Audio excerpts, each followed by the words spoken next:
What's going on? It's your boy Say Pharaoh back here with another video, man. This shit is crazy. This shit is beyond crazy. We got a lot of shit going on right here, man. Fake religion, fake pagan holidays, fake all this shit, Santa Claus, Easter, all this other bullshit that's going on out here. That if you don't believe what I got to say, man, just sit back and watch this shit and think about this shit.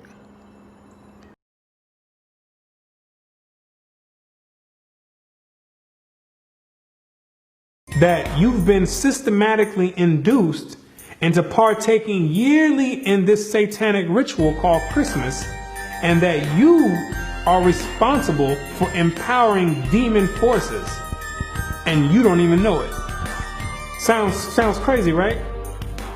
I know. But nothing is ever what it really seems to be. You see, the problem is you don't ask questions. You just go with the flow, right? You've been taught to just do as others do. You've been programmed to go with the program. For example, let me ask you a question. Why do you bring a tree in your house on December 25th? What does that signify? What does it mean? What is the reason you do it? The answer is you don't know. Let me ask you another one. What is the reason that you take that same tree that you don't know why you brought in your house and you deck it with silver, with gold, and various other ornaments? What does it mean? Why do you do it? The answer is, you don't know. What is the reason you put that star on the top of that tree for? What does it mean? You don't know. What are you kissing somebody under a mistletoe for? You don't know. So now, with that being said, what you need to do is sit down and lend me your ear for a few minutes so you can understand why you do these things. You can get the origin of these things, and then you can consciously decide if you want to continue doing it or if you want to do away with it. Because you have been naively beguiled into worshiping Satan, and I'm going to show you exactly how Satan infiltrated Christianity with Christmas.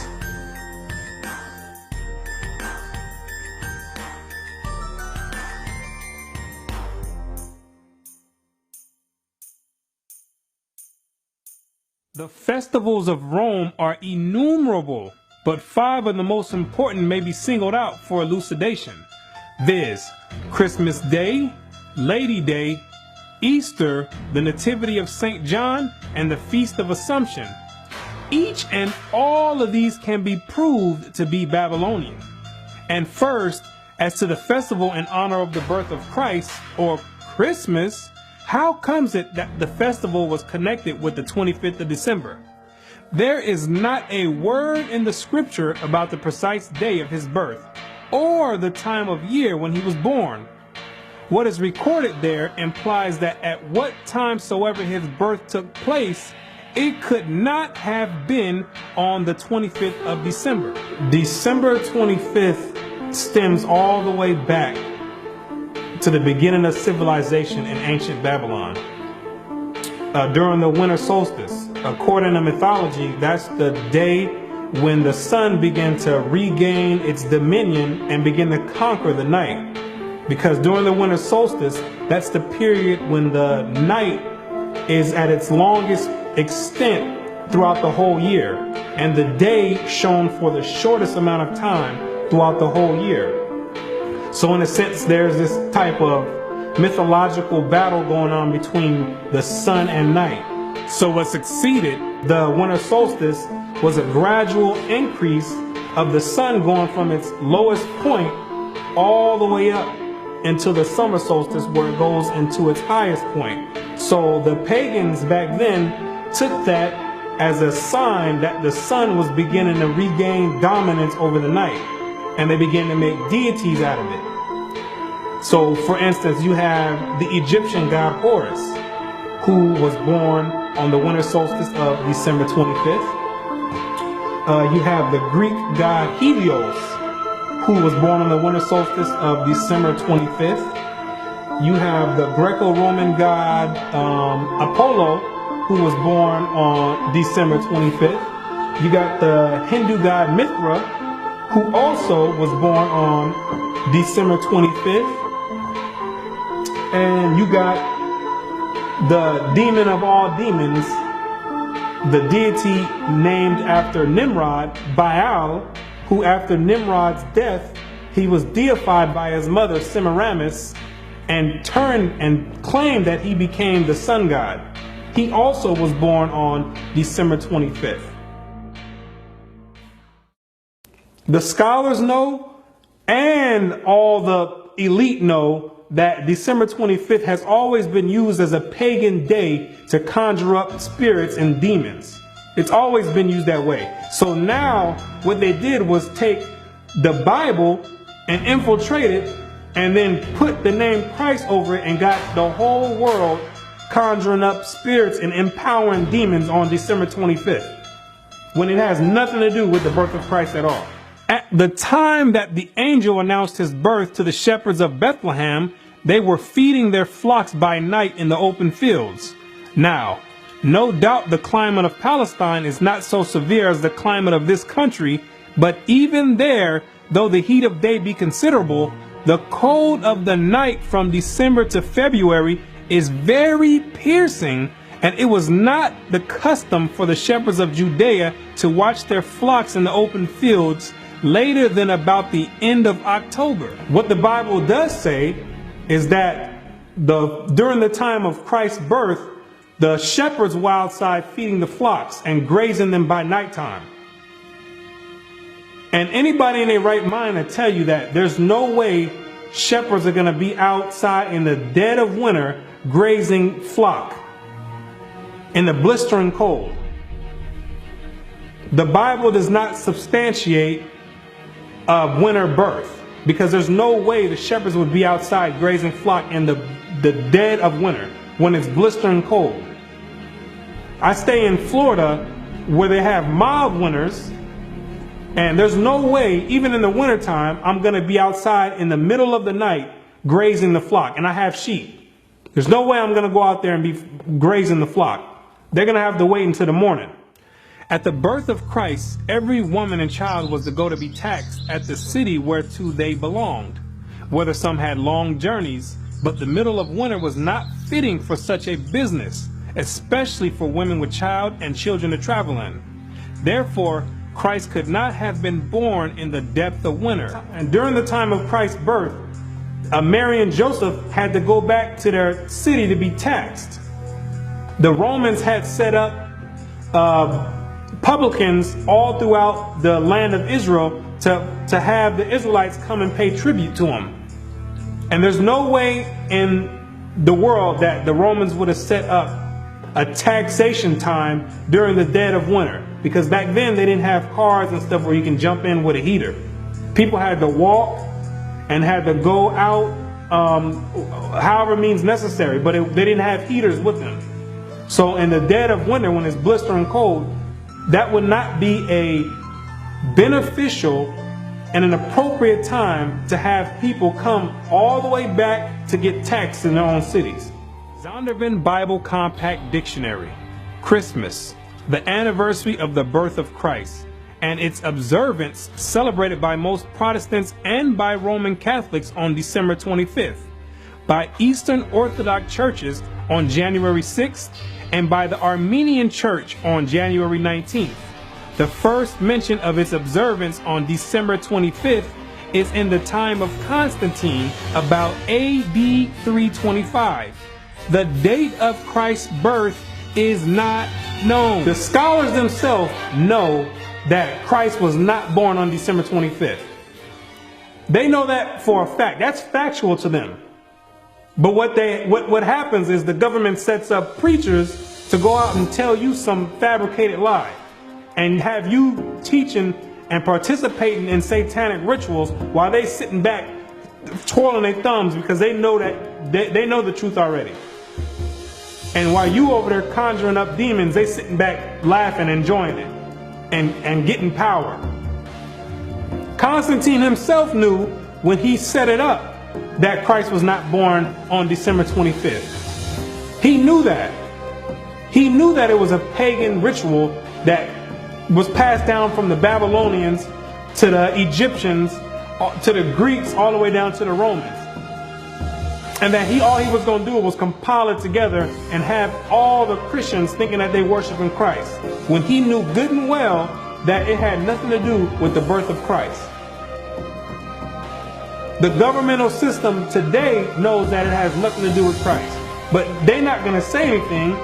They write it in the books, but they're not going to say anything because you are conjuring up spirits and giving power to the demonic forces that rule the earth. How then did the Roman Church fix on December the 25th as Christmas Day?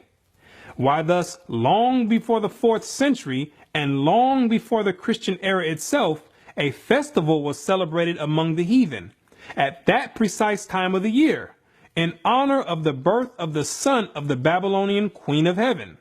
During the time of the Romans, they had a celebration during the same time of the year in December called the Saturnalia, where they would walk around and give each other gifts, sing songs, and have a bunch of orgies, a freak fest. It started out with 2 days, from December 17th to December 19th. Then it was extended to a week. So the Romans of antiquity were already celebrating Christmas before they knew anything about a Christ. The difference is they were celebrating and worshiping the Babylonian god Nimrod, reincarnated as Tammuz. They changed the name to Saturn. It's the same god, deified as the sun god. And they was paying homage and worshiping him at that time, before they had heard anything about a Christ. And if you know anything about history, Rome is the one who branched off and gave everyone their religion. Rome, that's where your Christian church comes from. That's where your Catholicism comes from. The Protestants, the Baptists, all those stem from pagan Rome. And that's where you get your Christmas from. They were celebrating Christmas before they heard anything about a Christ. They was already celebrating Christmas. And it may fairly be presumed that in order to conciliate the heathen and to swell the number of the nominal adherents of Christianity, the same festival was adopted by the Roman Church, giving it only the name of Christ. This tendency on the part of Christians to meet paganism halfway was very early developed. During the time of the Roman Emperor Constantine, Christianity had already been hijacked already. So Constantine had a diabolic plan to gain converts and to have all people come together under Christianity. But a lot of the pagans of Rome didn't want to come under the guidelines of Christianity at that time. So Constantine devised a plan and said, you know what?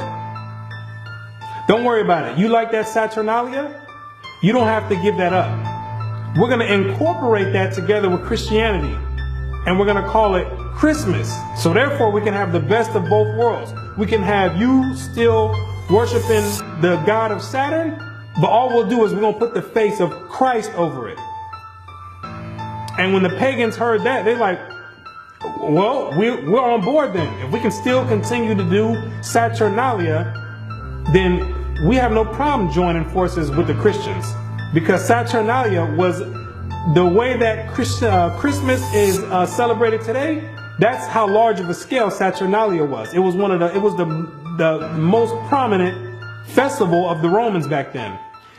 And we find Tertullian, even in his day, about the year 230, bitterly lamenting the inconsistency of the disciples of Christ in this respect, and contrasting it with the strict fidelity of the pagans to their own superstitions. By us, says he, who are strangers to the Sabbaths and new moons and festivals once acceptable to God, the Saturnalia, the Feast of January, the Brumalia, and Matronalia are now frequented. Gifts are carried to and fro. New Year's Day presents are made with din, and sports and banquets are celebrated with uproar.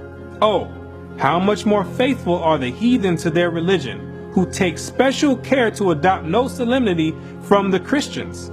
Upright men strive to stem the tide, but in spite of all their efforts, the apostasies went on till the church, with the exception of a small remnant, was submerged under pagan superstition. Christianity had already been infiltrated heavily by Satan. They already started changing the day of worship. They switched it from the Sabbath day, which is Friday sundown to Saturday sundown, and they changed it to Sunday. The Romans did, another pagan day.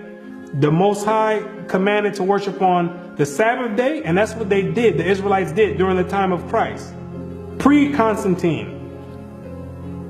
And they end up changing it and adding pagan days to it, which is Sunday, the worship of the sun.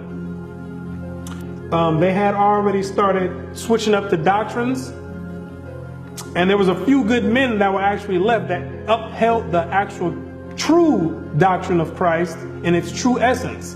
And after a while, so much paganistic rituals and customs flooded in Christianity that the men who actually upheld the original doctrine, they ended up getting flooded out, because the pagans already overflowed the Christian church.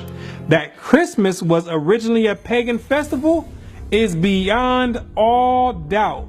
The time of year and the ceremonies with which it is still celebrated prove its origin. In Egypt, the son of Isis, the Egyptian title for the Queen of Heaven, was born at this very same time, about the time of the winter solstice. The very name by which Christmas is popularly known among ourselves, Yule Day, proves at once its pagan and Babylonian origin. Yule is the Chaldee name for an infant or little child, and its 25th of December was called by our pagan Anglo-Saxon ancestors Yule Day, or the Child's Day, and the night that preceded it, Mother Night, long before they came in contact with Christianity. That sufficiently proves its real character.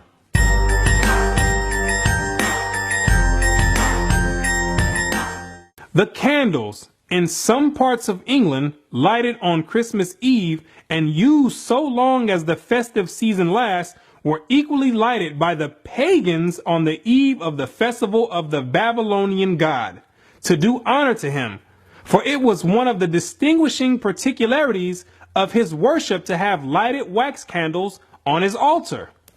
The lighting of the candles, when you and your family all getting together smiling, lighting candles, yes, that means something. It's an ancient Babylonian custom, commemorating and worshiping the birth of Nimrod, Satan himself.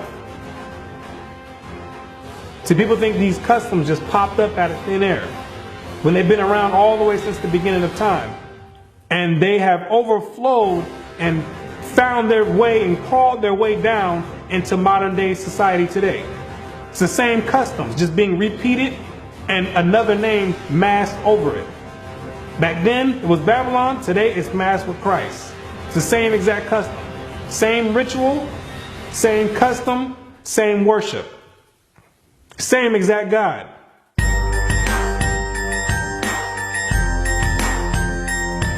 The Christmas tree. Another paganistic custom and ritual that stems all the way back to ancient Babylon.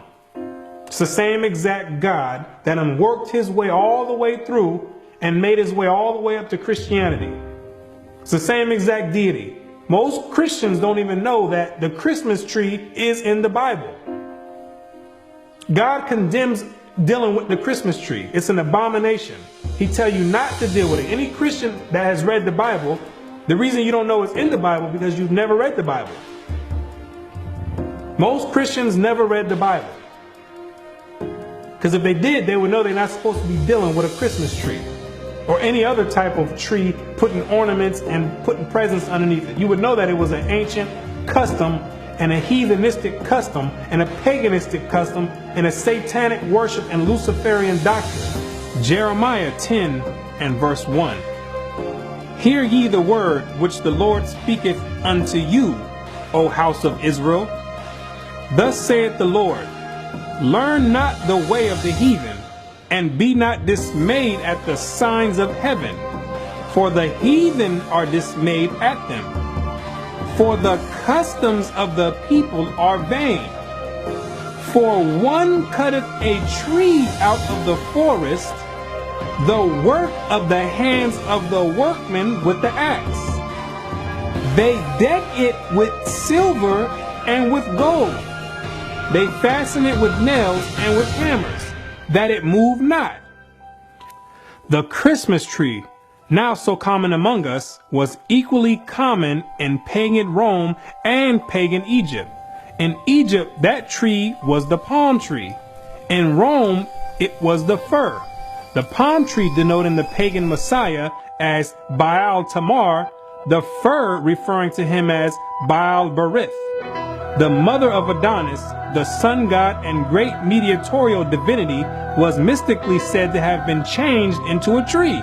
So early Rome denoted the palm tree as Baal Tamar and the fir tree as Baal Berith, which, when you understand anything about religious origin, you'll know that these are all the same gods. They stem from the same gods back in ancient Babylon, the worship of Nimrod, reincarnated after he died when he was deified by his mother Semiramis.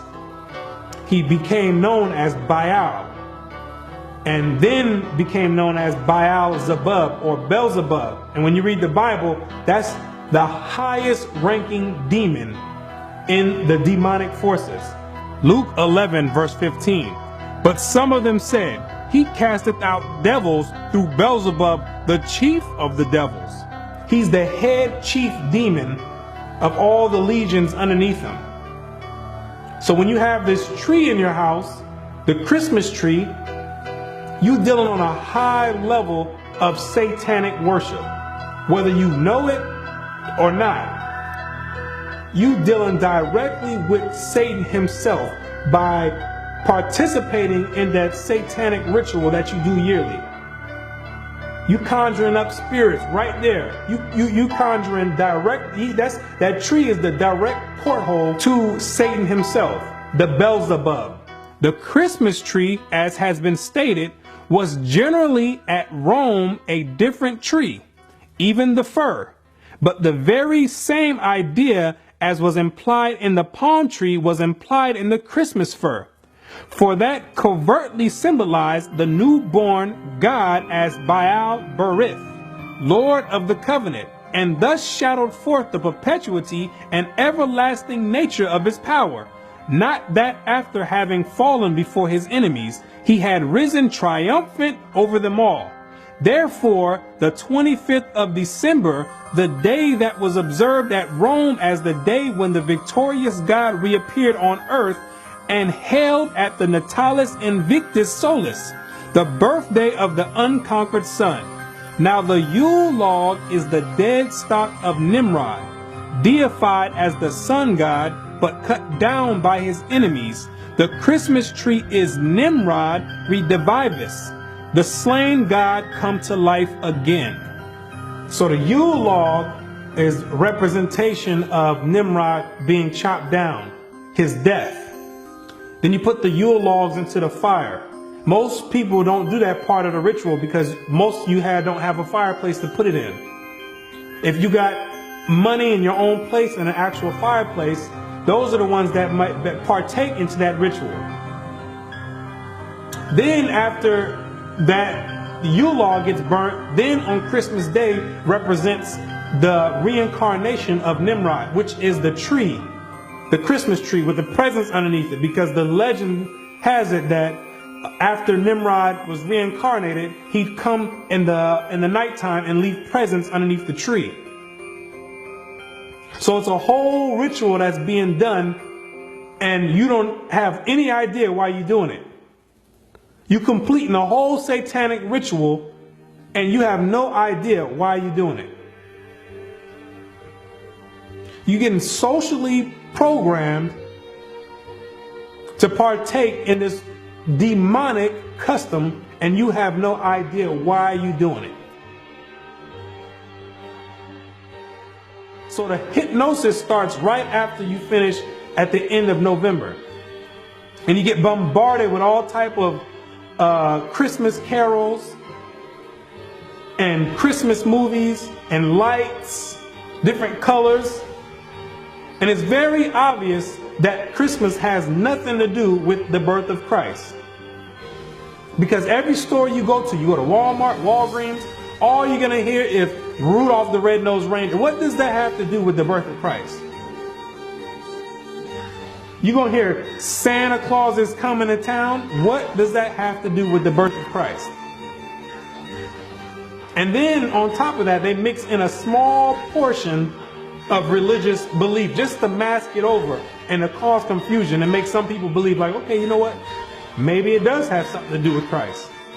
When at all that is a delusion and a disguise to what they have you doing already. They building you up to finish, to complete this ritual at the end of the month. So they start all the way from November with the hypnosis, and you like a walking zombie. They implant it in your mind and working on sending vibrations and signals into your brain waves, and getting you prepared to participate in this ritual. And everybody gets all hyped up and ramped up to do it, when you don't have any idea you're about to participate in a satanic ritual on a very high level.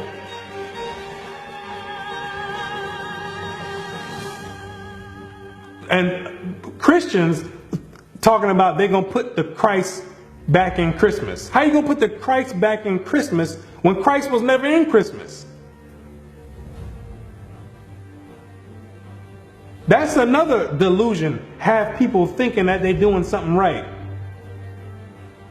Trying to have people rationalize in their mind for the reason that they're about to go do this ritual.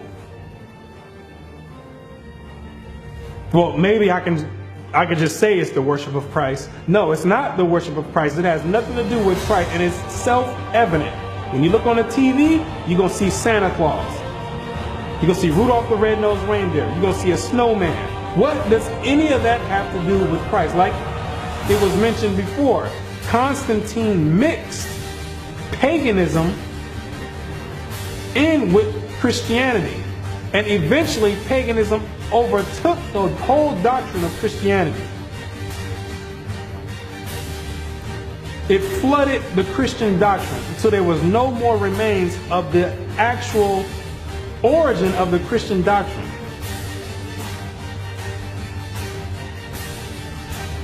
That's essentially what happened.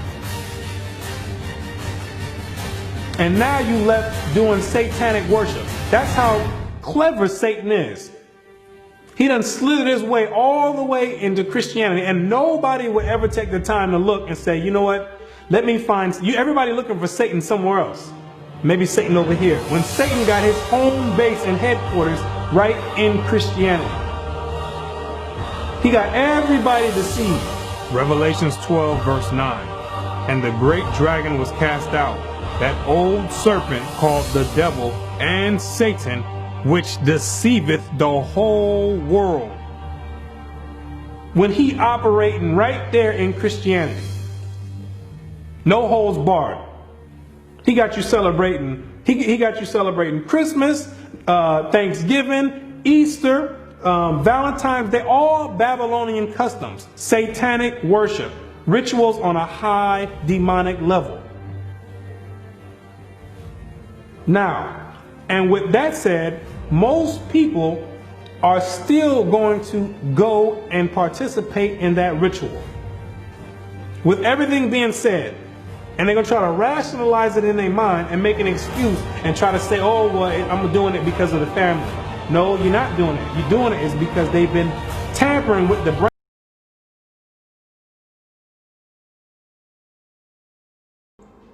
So what y'all think about that?